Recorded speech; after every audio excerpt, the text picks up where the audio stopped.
अविश्वास प्रस्ताव खारिज हो गया है पाकिस्तान की नेशनल असेंबली में। बहुत बड़ी खबर आ रही है, बहुत बड़ी राहत भी इसे कहा जाएगा इमरान खान के लिए। उनके खिलाफ जो अविश्वास प्रस्ताव था उसे डिप्टी स्पीकर ने खारिज कर दिया। आपको बता दें कि आज सुबह ही स्पीकर के खिलाफ भी अविश्वास नोटिस दिया था विपक्ष के नेताओं ने, जिसके चलते आज की इन प्रोसीडिंग्स को प्रिसाइड कर रहे थे डिप्टी स्पीकर। जैसे ही उन्होंने अपना बयान दिया, उन्होंने कहा कि यह अनकॉन्स्टिट्यूशनल है और नो कॉन्फिडेंस मोशन को बर्खास्त कर दिया। प्रणय, बिल्कुल, और अविश्वास प्रस्ताव खारिज करने का यह फैसला लिया गया है असद कैसर की तरफ से। ये जो स्टेटमेंट पढ़ा deputy speaker Pakistan national assembly ने, उन्होंने असद कैसर जो चेयर पर नहीं थे, लेकिन असद कैसर की तरफ से ही ये बयान दिया गया। ये स्टेटमेंट था जो चेयर की रूलिंग थी एक तरीके से, क्योंकि चेयर ही रूलिंग दे सकती है। अविश्वास प्रस्ताव खारिज कर दिया गया है, उसे अनकॉन्स्टिट्यूशनल करार दे दिया गया। यह बहुत बड़ा डेवलपमेंट है पाकिस्तान की सियासत के हिसाब से। सीधा रुख कर लेते हैं हमजा का भी। हमजा इस्लामाबाद में मौजूद है, नेशनल असेंबली के बाहर खड़े हैं। हमजा, इतनी बड़ी खबर आ रही है असेंबली के अंदर से, खारिज कर दिया है अविश्वास प्रस्ताव को, क्या डिटेल्स आ रही हैं आपके पास? जी, ये बहुत ही वाकई एक बहुत मेजर सरप्राइज है, क्योंकि आर्टिकल 5 को लेके लॉयल्टी के उसको लगा के बगैर किसी डिटेल को शेयर किए बस ये कह के कि बाहर के मुल्क की इंटरवेंशन है और क्या रजीम चेंज वो कर सकती है। फवाद चौधरी जो कि लॉ मिनिस्टर भी हैं, उनकी तरफ से ये आर्गूमेंट रेज किया गया और उसी के ऊपर ही जो है रूलिंग दे दी गई। ऑपोजिशन की तरफ से कोई आर्गूमेंट रेज नहीं करवाया गया, कुछ भी नहीं किया गया। तो आप ये समझिए कि ये तो हुकूमत ने बहुत जबरदस्त किस्म का खेल खेल गए हुकूमत होते हुए।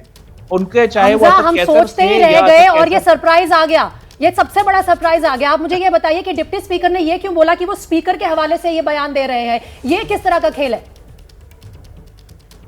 देखिए, स्पीकर के हवाले से ही वो कह सकते थे, क्योंकि स्पीकर इस प्रोसीडिंग को चेयर नहीं कर सकते थे, उनके खिलाफ नो कॉन्फिडेंस मोशन डल गया था। लेकिन अगेन ये जो रूलिंग है इसकी बेसिस जो बनाई गई है, अब ये ऑपोजिशन इसको चैलेंज करेगी। लेकिन ये मामला अब आगे बढ़ गया और जिन्होंने अगली डेट भी कोई नहीं दी है, इसको ओवरऑल नो कॉन्फिडेंस मोशन को खारिज कर दिया है। खारिज से मतलब है कि कैंसिल कर दिया है। अब नो कॉन्फिडेंस मोशन की वो एग्जिस्टेंस नहीं छोड़ी है चेयर ने, जो कि वाकई एक बहुत बड़ा सरप्राइज है। हमजा, आप जो ये बात कह रहे थे ये मैं पूछना चाह रहा था, आपने उसका जिक्र कर दिया। Can this be challenge in the court? क्या ये this is like a murder of democracy? ये तो सोचा भी नहीं। आप देखिए, इसी को फैसल जावेद ने कहा था कि किसी भी कीमत पर, आज सुबह ट्वीट करके कहा था कि हम ट्रांजिशन नहीं होने देंगे, पावर दूसरों के हाथ में। Is this challengeable? क्या इसको कोर्ट एडमिट करेगी? ऑपोजिशन जाएगा कोर्ट में? सर, ऑपोजिशन 101% अब कोर्ट में जाएगा। उससे पहले इलेक्शन कमीशन भी जाएगा और सुप्रीम कोर्ट के ऊपर भी जो है वो ये रेस करेगा, क्योंकि you can not put question on the loyalty as पर article 5 reference to a no confidence motion as I understand, क्योंकि दोनों की कॉन्स्टिट्यूशंस फर्क हैं और डिफरेंशिएटिंग बहुत है दोनों के अंदर। हमजा, एक मेरे मन में क्वेरी और है। स्पीकर इस तरह का फैसला कर लें जो कि चेयर कर रहे थे, क्या ये पाकिस्तान आर्मी की मर्जी के बगैर हुआ होगा?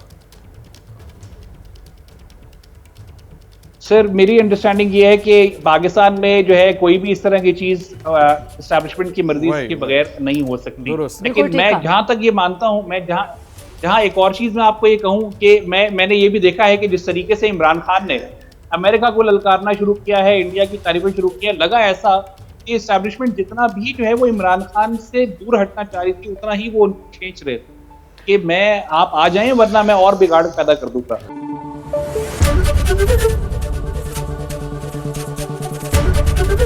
एबीपी न्यूज आपको रखे आगे।